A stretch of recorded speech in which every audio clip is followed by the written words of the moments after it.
أعوذ بالله من الشيطان الرجيم. بسم الله الرحمن الرحيم. ولقد مكناكم في الأرض وجعلنا لكم فيها معايش قليلا ما تشكرون. ولقد خلقناكم ثم صورناكم ثم قلنا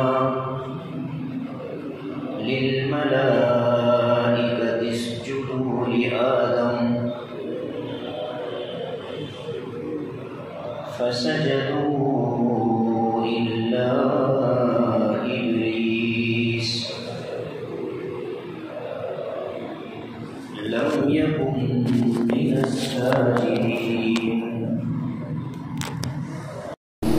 قال ما منعك ألا تسجد إذ أمرتك؟ قال أنا خير منه خلقتني من نار وخلقته من طين. قال فاهبط منها فما يكون لك أن تتكبر فيها فاخرج إنك من الصاغرين. قال أنظرني إلى يوم يبعثون.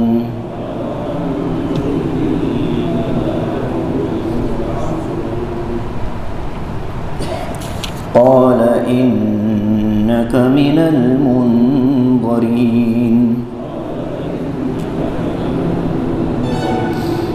قال فبما أغويتني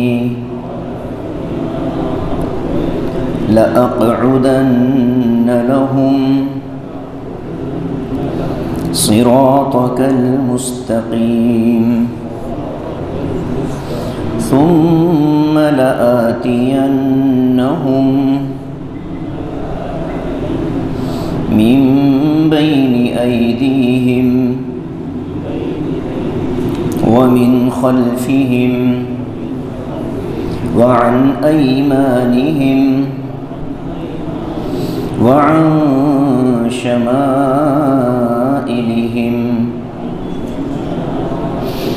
ولا تجد أكثرهم شاكرين. قال اخرج منها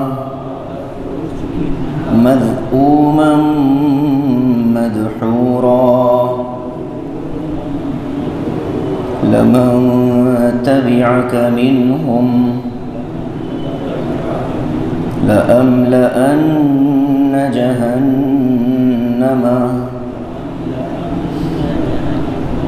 منكم أجمعين.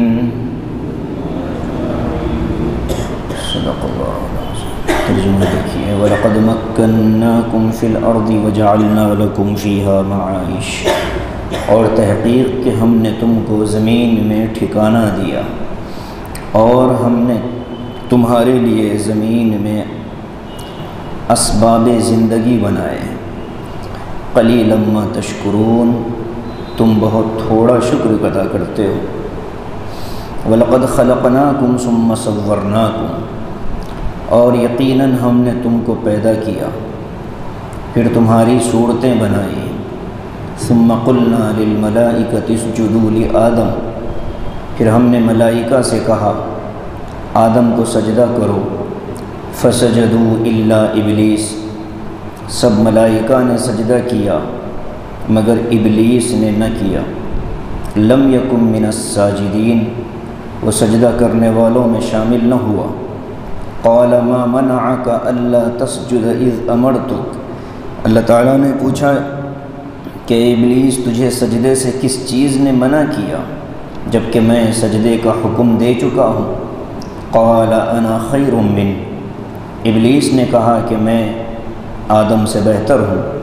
خلقتنی من نار، آپ نے مجھے آگ سے پیدا کیا، وخلقتہ من طین، اور آپ نے آدم کو خاک سے پیدا کیا۔ قال فاہبط منہا، اللہ نے فرمایا کہ یہاں سے زمین پر اتر جا۔ فما یکون لک ان تتکبر فیہا، تجھے آسمان میں رہ کر تکبر کرنے کا کوئی حق نہیں۔ فاخرج انک من الصاغرین، نکل جا یہاں سے، تو ذلیل لوگوں میں شامل ہو گیا۔ قال انظرنی الی یوم یبعثون، ابلیس نے کہا کہ رب مجھے قیامت تک موت سے مہلت دے دیجیے۔ قال انک من المنظرین، اللہ نے فرمایا کہ یقیناً تو ان لوگوں میں ہے جس کو مہلت دی گئی۔ قال فبما اغویتنی، ابلیس نے کہا کہ چونکہ آپ نے مجھے گمراہ کیا، لأقعدن لهم صراطک المستقیم، میں ان انسانوں کے سیدھے راستے پر بیٹھ جاؤں گا۔ ثم لآتینہم من بین ایدیہم، پھر میں ان کے پاس آؤں گا ان کے آگے سے، ومن خلفہم، اور ان کے پیچھے سے، وعن ایمانہم، اور ان کے دائیں طرف سے، وعن شمائلہم، اور ان کے بائیں طرف سے، ولا تجد اکثرہم شاکرین، اور اے اللہ آپ ان میں سے اکثر کو شکر کرنے والا نہیں پائیں گے۔ قال اخرج منہا مذءوما مدحورا، اللہ نے فرمایا کہ نکل جا یہاں سے بدحال ہو کر اور مردود ہو کر۔ لمن تبعک منہم، یقیناً جو انسانوں میں سے تیری پیروی کریں گے، لأملأن جہنم منکم اجمعین، یقیناً میں ضرور بالضرور جہنم کو تم سب لوگوں سے بھر دوں گا۔ یہ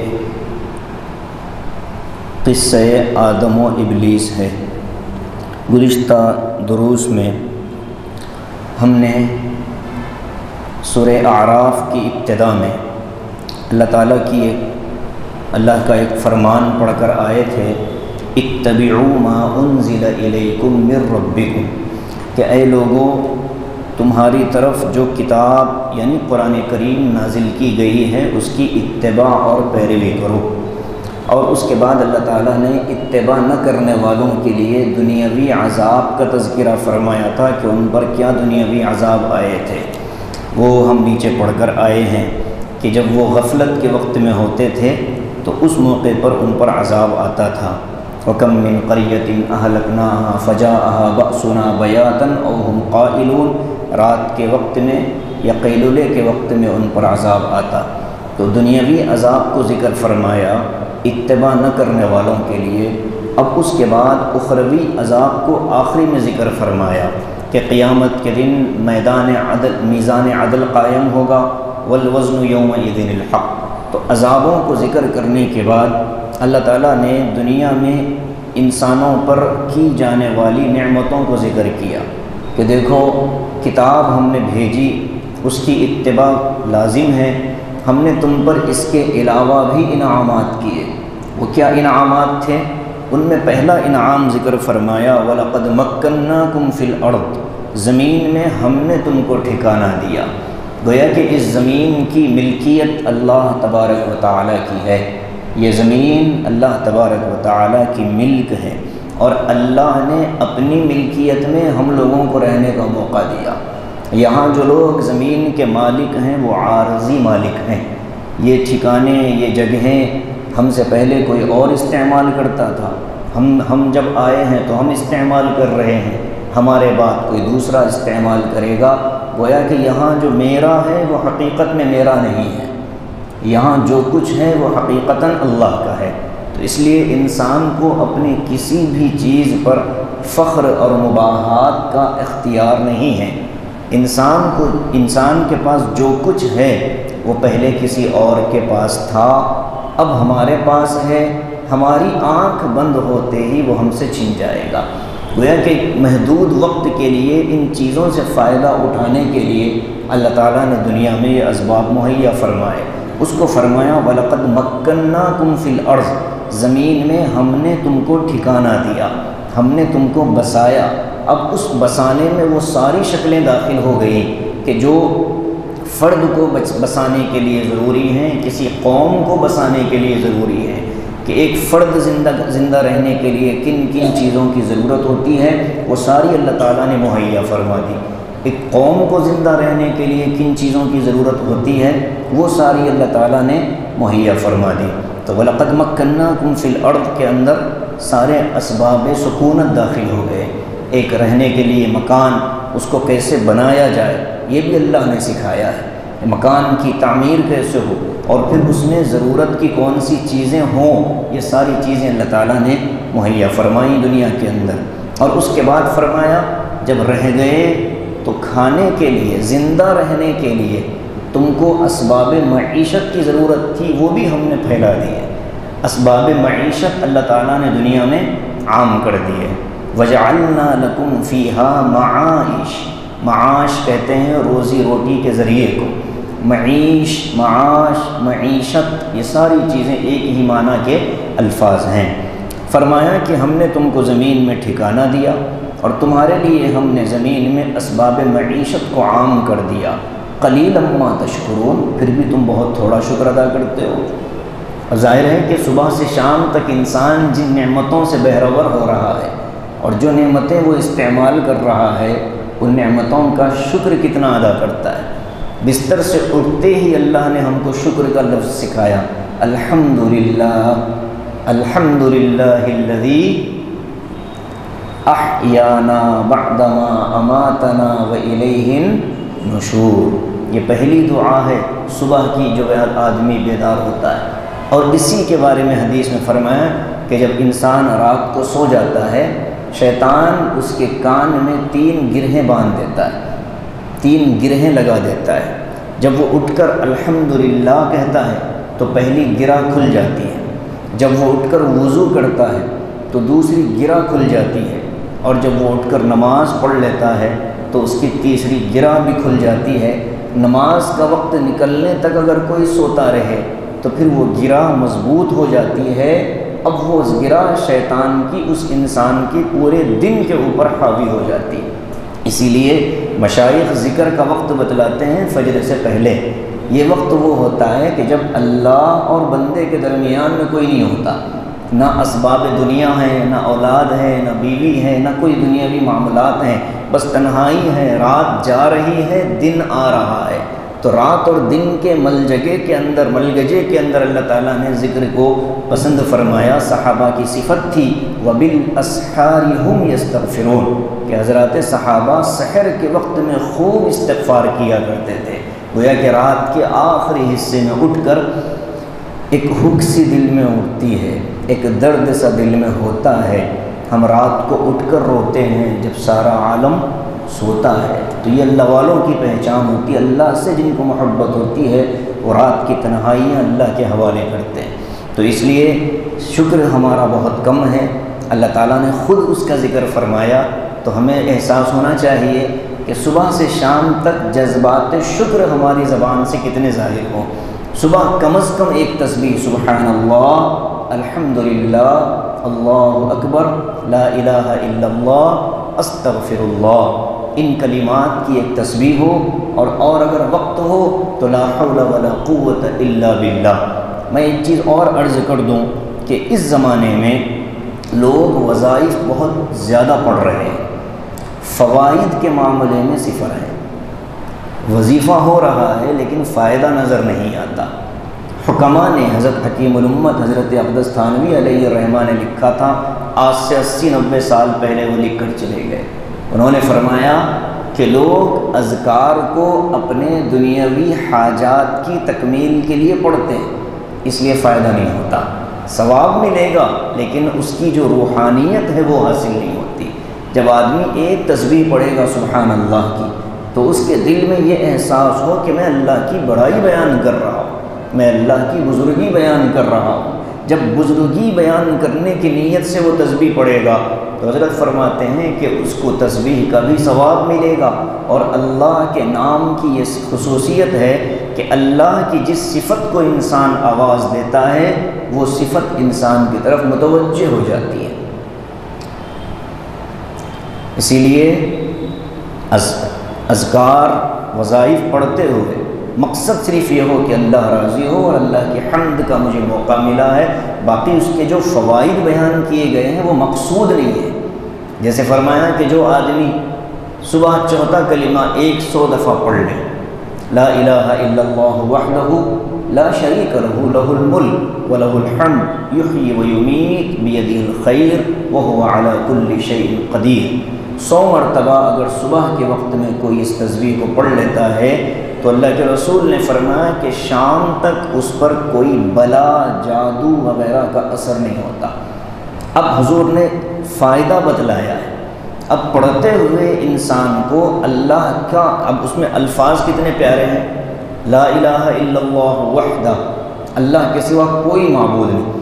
ان الفاظ کے معانی پر آدمی توجہ کر کے اگر پڑھے گا تو اس کی روحانیت کا بھی فائدہ ہوگا، اور جو اس کا دنیاوی فائدہ ہے کہ جادو ٹونا سے بچے گا اس کا بھی آدمی کو فائدہ ہوگا۔ اس لیے قلیل اما تشکرون کے اندر یہ بھی داخل ہے کہ شکر ادا کرنے والے بھی اس نیت سے شکر ادا نہ کریں کہ میں شکر ادا کروں گا تو مجھے زیادہ ملے گا، نہیں، بلکہ پہلی جو نعمت مجھ پر ہو گئی میں اس کا شکر ادا کر رہا ہوں، اب اگلی جو نعمت آئے گی اس کا۔ اس لیے جنید بغدادی رحمۃ اللہ علیہ نے فرمایا تھا کہ اے اللہ آپ کا میں شکر ادا کروں، 1 مرتبہ ادا کروں، اب مجھے آپ نے شکر ادا کرنے کی توفیق دی، اس توفیق پر پھر مجھ پر ایک شکر لازم ہو گیا۔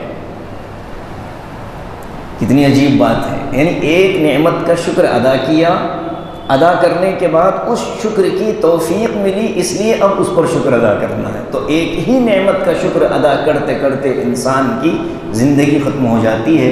اسی لیے امی عائشہ نے فرمایا کہ ایک انسان پیدائش سے لے کر موت تک سجدے میں پڑا رہے، الحمدللہ سبحان اللہ کہتا رہے، تب بھی ایک سانس جو اس نے اپنے اندر کھینچی ہے اس ایک سانس کا بھی اس نے شکر ادا نہیں کیا۔ اب جو دیگر نعمتیں ہیں ان کا تو کیا پوچھنا، اس کو فرمایا قلیلا ما تشکرون۔ ایک جگہ اور قرآن میں فرمایا وقلیل من عبادی الشکور، اللہ نے فرمایا کہ میرے بہت تھوڑے بندے ہیں جو شکر ادا کرتے ہیں۔ خود یہاں بھی اللہ فرماتے ہیں کہ تم بہت تھوڑا شکر ادا کرتے ہو، نعمتیں اتنی زیادہ اور شکر بہت تھوڑا۔ حق تو ادا نہیں ہوگا لیکن یہ ہے کہ اس میں کثرت مطلوب ہے۔ کوئی یہ دعویٰ نہیں کر سکتا کہ میں نے تو حق ادا کر دیا۔ خود اللہ کے رسول نے فرمایا ما قدرناک حق قدری، اے اللہ ہم نے آپ کی قدر نہیں کی جیسے قدر کرنی چاہیے۔ ما عبدناک حق عبادتی، اے اللہ ہم آپ کی عبادت کا حق کیا ادا کریں۔ وما عرفناک حق معرفتی، اے اللہ ہم آپ کی حقیقتاً پہچان نہیں پائے آپ کو۔ تو خود حضور یہ جملے کہتے ہیں تو امتیوں کا کیا حال ہوگا۔ اس لیے ہم کثرت کے ساتھ شکر ادا کرنے والے بنے، ہر لمحہ اللہ تیرا شکر ہے، جس زبان میں ہم کہیں اللہ تیرا شکر ہے الحمدللہ، اس سے انشاءاللہ فائدہ ہوگا۔ اب ایک تو دنیاوی نعمت اللہ نے ذکر فرمائی، اب ایک نعمت ذکر فرمائی ہماری دنیا میں آنے سے پہلے کے حضرت آدم علیہ السلام پر جو خصوصی انعام اللہ نے فرمایا وہ اللہ یہاں ذکر کرتے ہیں۔ قصہ آدم و ابلیس قرآن کریم میں 7 جگہوں پر ذکر کیا گیا، 7 صورتوں میں اس کو اللہ نے بیان فرمایا۔ سب سے پہلے اس کا تذکرہ آیا ہے سورہ بقرہ کے اندر، دوسرا یہاں ہے سورہ اعراف کے اندر، تیسرے اس کا تذکرہ ہے سورہ بنی اسرائیل کے سورہ حجر کے اندر، 14ویں پارے کا جو پہلا سورہ ہے، اور اس کے بعد اس کا تذکرہ ہے بنی اسرائیل کے اندر، اور اس کے بعد اس قصے کو اللہ نے ذکر فرمایا سورہ طٰہٰ کے سورہ کہف کے اندر، اور اس کے بعد اللہ تعالیٰ نے اس کو ذکر فرمایا سورہ طٰہٰ کے اندر، اور پھر 7ویں نمبر پر یہ قصہ واقعہ مذکور ہے سورہ صافات کے اندر یا سورہ صاد کے اندر۔ کہاں ہے؟ صاد میں ہے، اچھا یہ تو کنفیوز ہو گیا، صافات میں بھی غالباً اس کا تذکرہ ہے۔ تو یہ 7 مقامات پر اللہ تعالیٰ نے اس واقعے کو، الفاظ ہر جگہ الگ الگ ہیں، اس قصے کو بیان کرتے ہوئے اللہ تعالیٰ، آپ اگر کہیں یہ 7 آیتیں جمع کریں گے تو آپ کو ہر آیت دوسری آیت سے الگ نظر آئے گی۔ یہ قرآن کی خوبصورتی ہے، ایک ہی مضمون کو، ایک ہی واقعے کو بیان کرنے کے لیے قرآن الگ الگ انداز اختیار کرتا ہے۔ وجہ اس کی یہ ہے کہ یہ واقعہ جہاں بھی بیان ہوا اس کا کوئی نہ کوئی پس منظر ہوتا تھا کہ یہ کسی خاص مقصد کے تحت اللہ نے یاد دلایا کہ یہ یاد رکھو، تو جہاں جو پس منظر چل رہا تھا اس کے مناسب الفاظ اللہ تعالیٰ نے ذکر فرمائے۔ اب یہاں چونکہ نعمتوں کا ذکر ہے تو اللہ نے لفظ شروع فرمایا وَلَقَدْ خَلَقْنَاكُمْ، ہم نے تم پر یہ انعام کیا کہ تم کو ہم نے پیدا کیا۔ اب ظاہر ہے کہ یہ قصہ حضرت آدم و ابلیس کا ہے، وہاں ہم کو تو اللہ نے پیدا نہیں کیا تھا، لیکن یہ ایک ضابطہ ہوتا ہے کہ جب بڑوں پر کوئی انعام ہوتا ہے تو وہی انعام چھوٹوں کے لیے بھی انعام ہی ہوتا ہے۔ بنی اسرائیل کے واقعات ہم پڑھ کر آئے ہیں پیچھے کہ اللہ نے ان کے بڑوں پر جو واقعات، جو انعامات فرمائے تھے وہ سارے ان کو یاد دلائے۔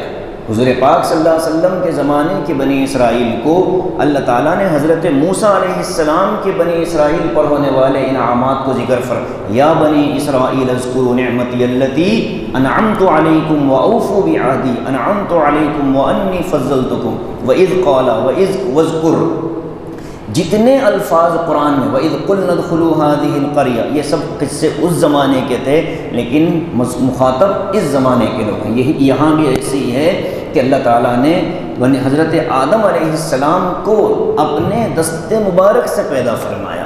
اللہ کا ہاتھ کیسا ہم نہیں جانتے، مانتے تو ہیں کہ اللہ نے دست قدرت سے بنایا ہے، اسی لیے فرمایا کہ اولاد احفاد کو چہرے پر مارنا جائز نہیں ہے، کسی بھی انسان کو چہرے پر مارنا جائز نہیں ہے۔ وَلَقَدْ خَلَقْنَاكُمْ، ہم نے تم کو پیدا کیا، یعنی آدم کو پیدا کیا۔ ثُمَّ صَوَّرْنَاكُمْ، ہم نے تمہاری صورتیں بنائی، شکلیں اللہ نے بنائی ہیں۔ ہر انسان کی شکلیں دوسرے انسان سے علیحدہ ہوتی ہے، تھوڑی بہت شباہت تو ہو جاتی ہے، لیکن یہ ہے کہ من نوعاً ایک جیسا انسان دنیا میں پایا جائے بہت مشکل ہے، ناممکن ہے۔ بلکہ اللہ نے تو فرمایا کہ یہ جو ہاتھ کی انگلیوں کے نشان ہیں اس کو بھی ہم نے علیحدہ علیحدہ بنایا ہے انسانوں کے۔ سورہ قیامہ میں فرمایا کہ علی ان نسوی بنانا، بنان کہتے ہیں اسی کو کہ ہم نے تو انسان کی ہاتھ کی پوروں کی انگلیوں کے نشان بھی ایک دوسرے سے علیحدہ، اور اسی کو دنیا ٹیکنالوجی میں استعمال کرتی ہے لوگوں کی پہچان کے لیے، تشخیص کے لیے کہ تم الگ اور تم الگ ہو۔ ہاتھوں کے نشانوں سے لوگ پکڑے بھی جاتے ہیں، پہچانے بھی جاتے ہیں۔ تو اس لیے اللہ نے فرمایا ثم صورناکم، اب آگے فرماتے ہیں حضرت تھانوی نے یہاں نقطہ نکالا، وَلَقَدْ خَلَقْنَاكُم میں اللہ نے اپنی ترتیب بتلا دی کہ ہم نے تمہاری تربیت کے لیے اسباب مہیا فرمائے، اچانک تم کو پیدا نہیں کر دیا، بلکہ دنیا میں جس زمانے میں تمہارا آنا تمہارے لیے بہتر تھا اس زمانے میں ہم نے تم کو بھیجا ہے۔ ورنہ پورے مسلمانوں کی یہ خواہش ہوتی کاش کہ ہم بھی حضور کے زمانے میں آ جاتے۔ ظاہر ہے کہ ہم جیسے نالائق اور نکمے اگر حضور کے زمانے میں آتے تو حضور کو ہم سے تکلیف ہی ہوتی، راحت تو نہیں پہنچا سکتے، اس لیے کہ ہماری طبیعتیں آرام پسند، ہماری طبیعتیں سہولت پسند۔ تو اللہ تعالیٰ نے ہماری اپنی بھلائی کے لیے جس زمانے میں ہمارا آنا دنیا میں ہمارے لیے بہتر ہے اس زمانے میں اللہ نے ہم کو دنیا میں بھیجا، اور جب ہمارا دنیا سے جانا اللہ کے علم کے مطابق بہتر ہوگا اللہ دنیا سے بلا لے گا۔ دنیا میں جو آیا ہے اللہ کی مرضی سے جائے، تو لوگ یہ جو کہتے ہیں کچھ دن اور رہ جاتے تو اچھا تھا، ہم سمجھتے ہیں کہ اچھا تھا، لیکن اللہ کے علم کے مطابق یہ اس کا جانا اس کے لیے بہتر تھا۔ اور حضور نے دعا فرمائی، اے اللہ جب آپ کو لگے، مناجات میں دعا ہے نا، اے اللہ جب آپ کے علم کے مطابق میرا سطح زمین پر رہنا میرے لیے خیر ہو تو رکھنا، اور جب آپ میرے لیے دنیا سے جانا خیر آپ کی نظروں میں ہے تو مجھے لے لینا۔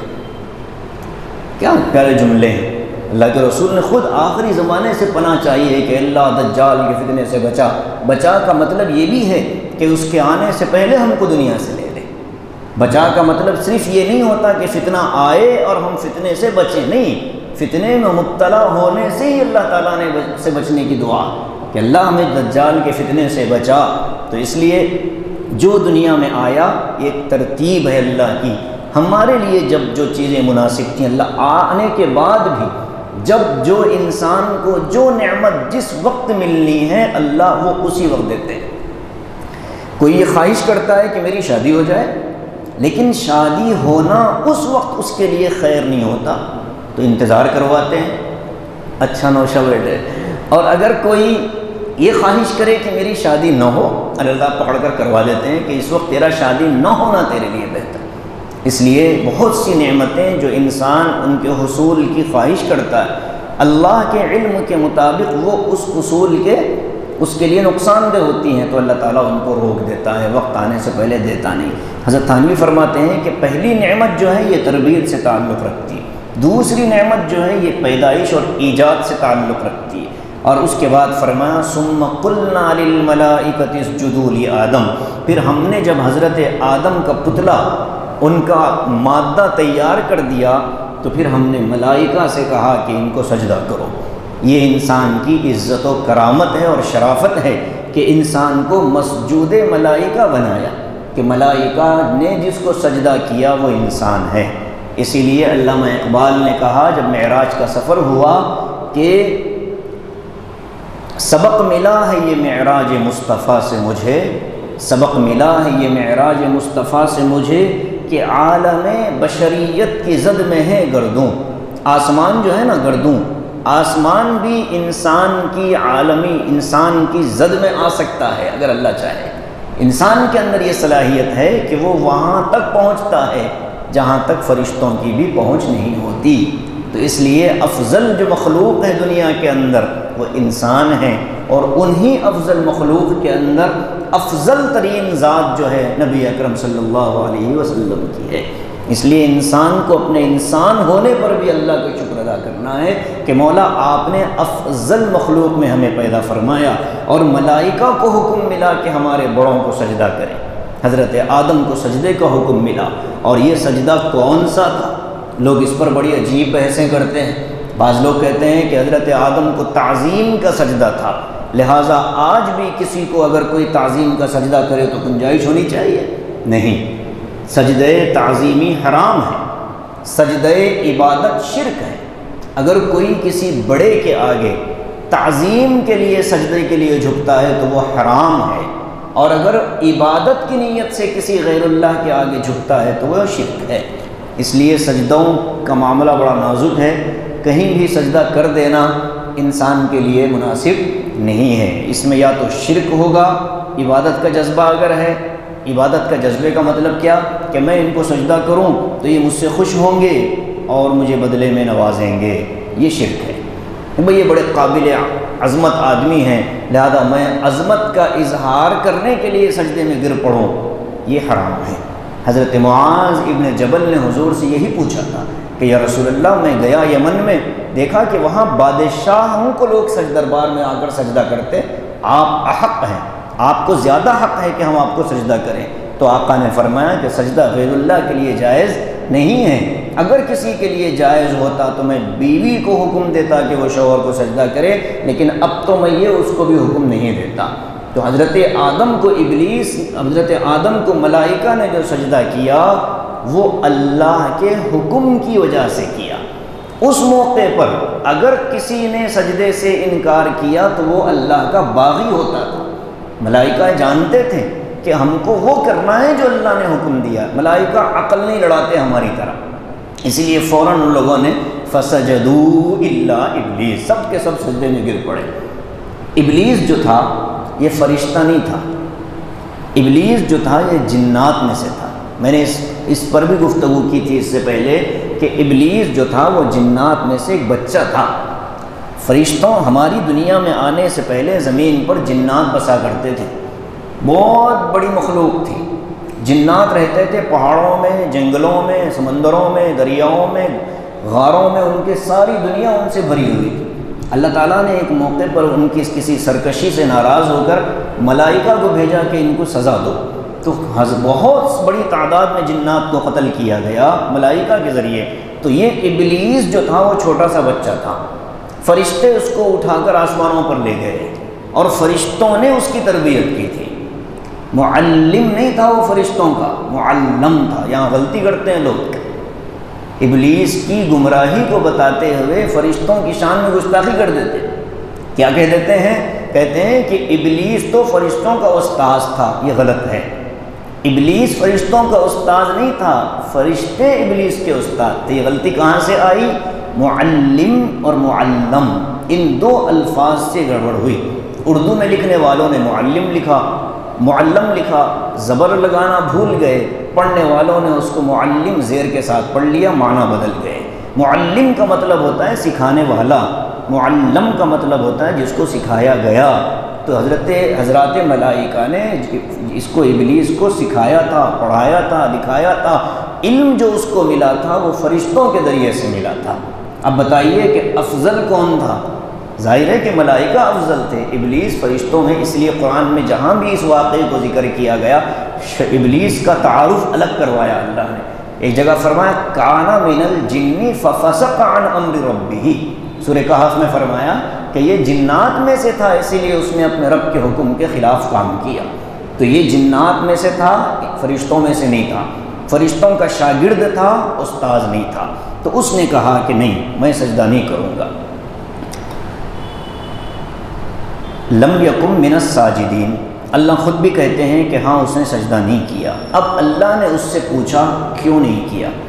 قال ما منعک الا تسجد اذ امرتک، کیا رحمت ہے اللہ کی، اس نے سجدہ نہیں کیا۔ اللہ اس سے پوچھ رہے ہیں کہ تو نے سجدہ کیوں نہیں کیا جبکہ میں نے حکم کیا تھا۔ جیسے اس کو ہماری زبان میں سمجھو، ایک باپ اپنے بیٹے سے کہے کہ بھائی میں نے کہا تھا نا، کیوں نہیں گئے؟ اس کو اللہ نے اپنے الفاظ میں اللہ ما منعک الا تسجد، بھائی کس چیز نے تجھے منع کیا کہ تو سجدہ نہ کرے جبکہ میں تجھے حکم دے چکا ہوں؟ تو اس نے اب عقلی دلیل دی ہے، عقل سے اس نے جواب دیا انا خیر من، میں سپیریئر ہوں، میں بہتر ہوں، میں اس سے بہتر ہوں، خیر میں بہتر ہوں، ہم سننا ان کو، ہم سجدہ کرنا، میں انا تکبر، خلقتنی من نار۔ اچھا تکبر تو تکبر، اب آگے گستاخی، یہاں ایک نقطہ ہے، تکبر تو تکبر، گستاخی بھی ہے۔ خلقتنی من نار وخلقتہ من طین، مجھے آگ سے بنایا، اسی مٹی سے بنایا، خاک سے بنایا، میں اس کو سجدہ کروں؟ گویا کہ اللہ کی بارگاہ میں سوال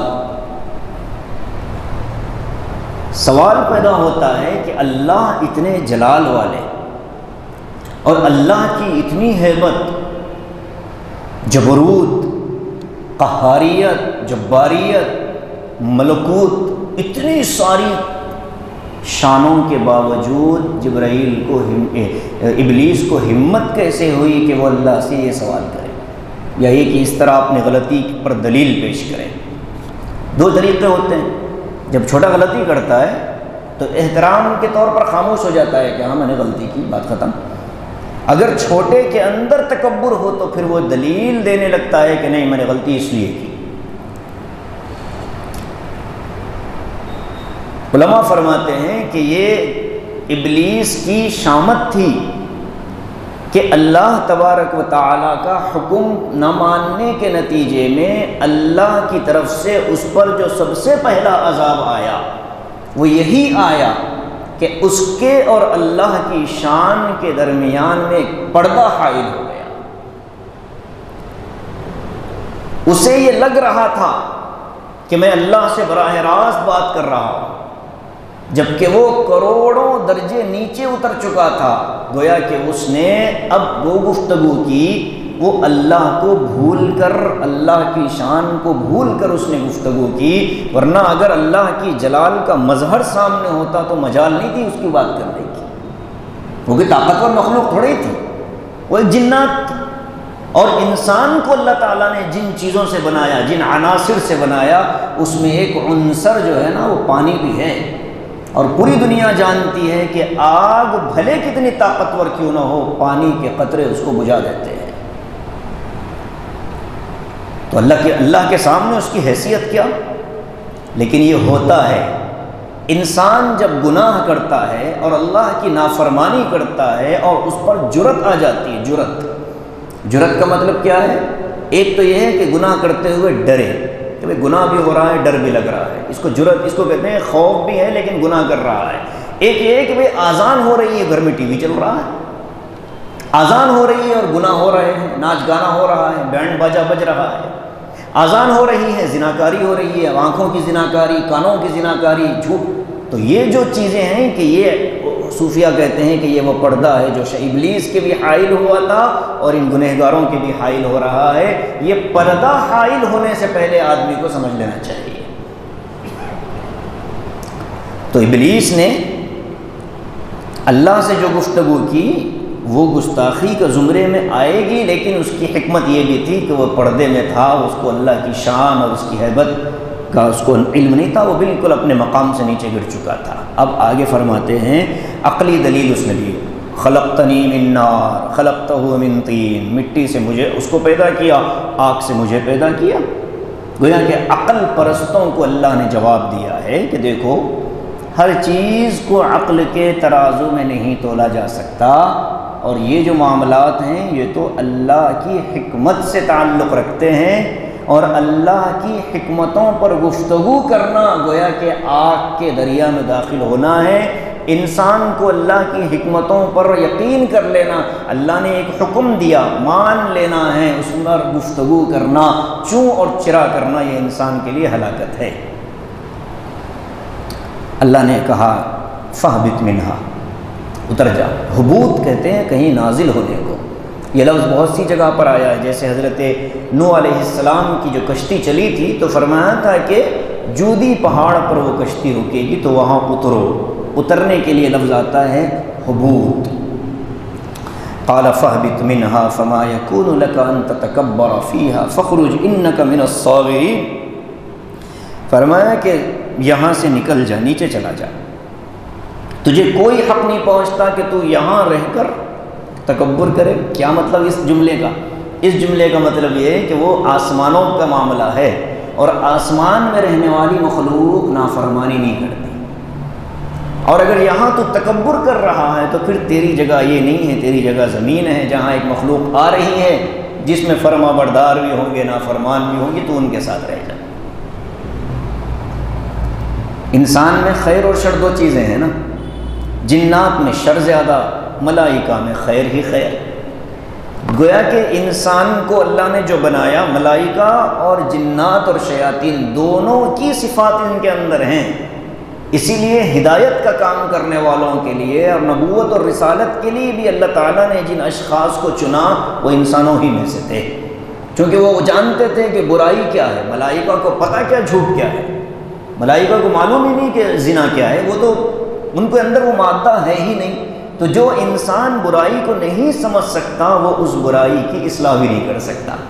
اسی لیے امام احمد ابن حنبل رحمۃ اللہ علیہ کے بارے میں آتا ہے کہ جب انہوں نے کتاب البیوع لکھی، بیوع کا مطلب خرید و فروخت کے مسائل، جب وہ لکھتے تھے تو صبح کے 3 گھنٹے بازار میں بیٹھ جاتے تھے، جا کر کسی دکان پر بیٹھ گئے، کاروبار کے طریقے دیکھتے تھے، پھر ان طریقوں کے احکام لکھتے تھے کہ اگر یہ ہو گیا تو یہ حکم ہے، یہ ہو گیا تو یہ حکم ہے۔ تو جب تک ان چیزوں کا علم نہیں ہوگا اس کی اصلاح نہیں ہو سکتی۔ تو ملائکہ گناہ کے مادے سے خالی ہے، انسان گناہ کے مادے والا ہے۔ انبیاء اکرام علیہ السلام کو اللہ تعالیٰ نے انسانوں میں بھیجا اسی لیے کہ وہی انسانوں کی اصلاح کر سکتے ہیں، انسان کی اصلاح انسان کے علاوہ کوئی نہیں کر سکتا۔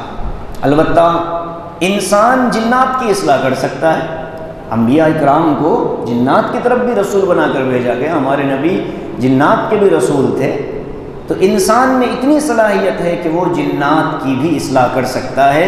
آج بھی مشائخ کے ہاں جو بیعت و ارشاد کا سلسلہ ہے اس میں بعض مشائخ کی خدمت میں جنات حاضر ہوتے ہیں اور وہ ان سے بیعت کی درخواست کرتے ہیں، پھر وہ ان سے اصلاحی تعلق بھی قائم کرتے ہیں۔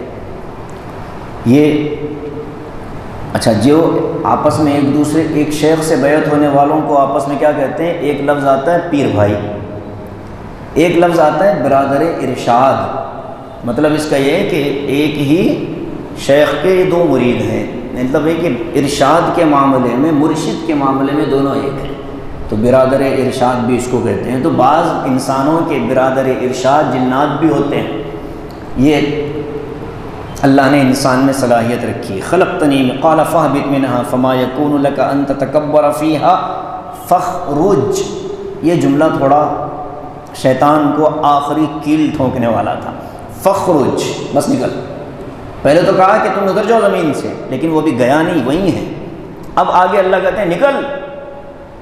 فاخرج جاتے ہوئے یہ بھی فرمایا انک من الصاغرین.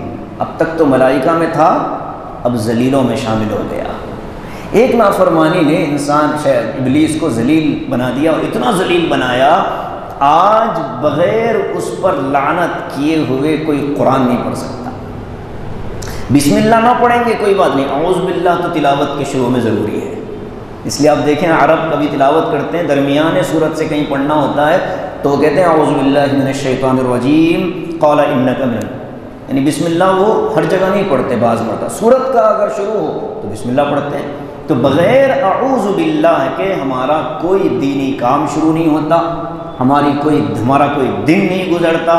اور جتنی لعنت شیطان پر برسائی جاتی ہے، ابلیس پر برسائی جاتی ہے، کوئی اور کیوں؟ اللہ نے فرمایا انک رجیم، تجھ پر لعنت برسائی جائے گی، تو وہ لعنت برستی رہے گی. تو فرمایا کہ انک من الصاغرین، ذلیل ہو کر ذلیل لوگوں میں شامل ہو گیا. قال انظرنی الی یوم یبعثون. اب اس کی اللہ کی شان دیکھیے کہ اتنا جلال، یہ ساری چیزیں اپنی جگہ. اب شیطان ابلیس کو بھی معلوم ہے کہ اللہ ایسے ہیں کہ کتنا ہی گنہگار بندہ آ کر کے ان سے اگر مانگے تو وہ انکار نہیں کرتے، وہ دے دیتے ہیں. تو اس نے فوراً کہا کہ مجھے ایک مہلت دیجئے کہ میں قیامت تک زندہ رہوں، قیامت تک زندہ رہوں. اب کیا ہونا چاہیے تھا؟ ہم جیسے ہوتے تو اور ہمت اور مجال گفتگو کی، اتنی دیر ٹھہرا لیے یہی بہت ہے، چلو یہاں سے. لیکن وہ تو اللہ کی ذات ہے، اللہ رحیم رحمان. اللہ نے فرمایا انک من المنظرین، مہلت دے دی گئی، جاؤ. تو علماء فرماتے ہیں کہ ابلیس نے آخری لمحے میں بھی اللہ سے امید نہیں چھوڑی. اور ہم ایمان والے ہیں، کچھ حالات آتے ہی اللہ سے مایوس ہو جاتے ہیں کہ میرا تو کوئی کام نہیں بنتا، میرا تو کچھ نہیں بنتا، کچھ نہیں بنتا، کچھ نہیں بنتا. تھک گیا مانگ مانگ کر. تھکنا بھی کوئی لفظ ہے بھئی؟ مانگا کس سے جا رہا ہے؟ اللہ سے مانگا ہے. اور اللہ سے مانگتے مانگتے کوئی تھک بھی جائے. حالات بگڑتے ہیں. ابلیس سے زیادہ تو نہیں بگڑے نا بھائی. کہاں تھا، کہاں پہنچا دیا اس کو؟ کیا مقام تھا، کس مقام پر اللہ نے پہنچا دیا؟ نافرمانی کی وجہ سے ہی ہوا. لیکن یہ ہے کہ اس موقع پر بھی وہ اللہ سے کہتا ہے انظرنی الی یوم یبعثون، اے اللہ مجھے مہلت دیجیے قیامت تک زندہ رہنے کی. اللہ کہتے ہیں مہلت مل گئی. یہ نہیں فرمایا کہ قیامت تک. یہاں ایک نکتہ ہے، ابلیس کب تک زندہ رہے گا؟ جب تک انسان زندہ رہیں گے. وہ کون سا وقت ہوگا؟ وہ وقت ہوگا پہلا سور پھونکے جانے کا. نفخۃ واحدہ یا نفخہ اولا. قیامت میں 2 سور پھونکے جائیں گے نا. پہلا جو سور پھونکا جائے گا وہ تمام جانداروں کی موت کا سور ہوگا. القارعہ، الحاقہ، اذا السماء انشقت، اذا الشمس كورت. یہ ساری جو آیتیں ہیں یہ پہلے سور سے متعلق ہیں. جب سب مر جائیں گے، ساری ختم تو دوسرا سور پھونکا جائے گا. دوسرا جو سور پھونکا جائے گا وہ موت کا سور نہیں ہوگا، وہ زندگی کا سور ہوگا، جس کو کہتے ہیں نا مرنے کے بعد دوبارہ زندہ کیا جانا. تو دوبارہ زندہ کب کیا جائے گا؟ دوسرے سور پر زندہ کیا جائے گا. تو قبروں سے لوگ نکل کر آئیں گے. سورہ عادیات میں ہے نا لفظ یومئذ تحدث اخبارها بان ربک اوحی لہا. زمین اپنے اندر کے خزانے باہر پھینک دے گی. اس میں مردے بھی داخل ہیں. جو لوگ دفن کیے گئے وہ بھی بغیر کفن کے باہر نکلیں گے. سب بغیر کفن کے باہر نکلیں گے. جیسے دنیا میں آئے تھے بغیر لباس کے، ایسے ہی قبر سے نکالیں گے بغیر لباس کے. امی عائشہ نے پوچھا یا رسول اللہ ایک دوسرے کی طرف نہیں دیکھیں گے؟ حضور نے فرمایا کہ ہولناکی اتنی زیادہ ہوگی کہ آدمی کو دوسرے کی پرواہ نہیں ہوگی، کون عورت ہے، کون مرد ہے، کون بوڑھا، کون بچہ، کسی کو کوئی پرواہ نہیں، سب کو بس بھاگنا ہے، میدان محشر کی طرف سب چلے جا رہے ہیں۔ تو اس لیے جو ابلیس کو مہلت ملی وہ پہلے سور پر ملی ہے، دوسرے سور تک نہیں ملی۔ قال فبما اغویتنی، پھر ایک بات کہی، اے اللہ آپ نے چونکہ مجھے گمراہ کیا، یہ بھی گستاخی ہے،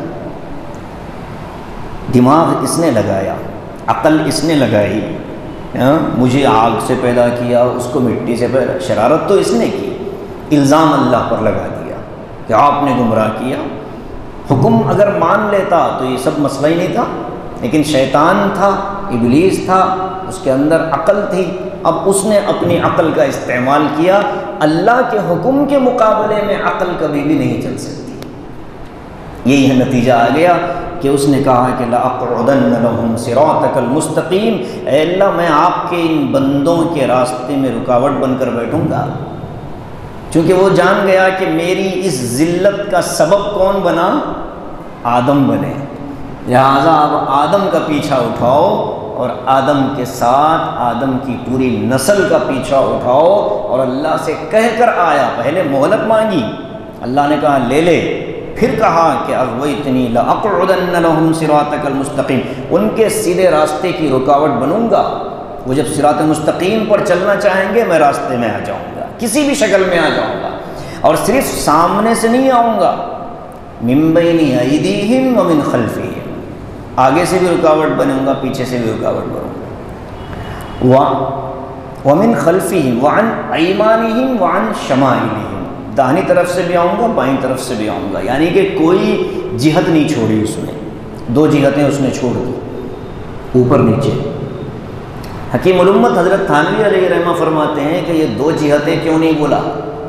جانتا تھا اوپر اللہ، نیچے نہیں آتا، کیوں؟ اس کا تکبر اسے اس بات کی اجازت نہیں دیتا کہ وہ انسان کے پیروں سے اس کو بہکائے۔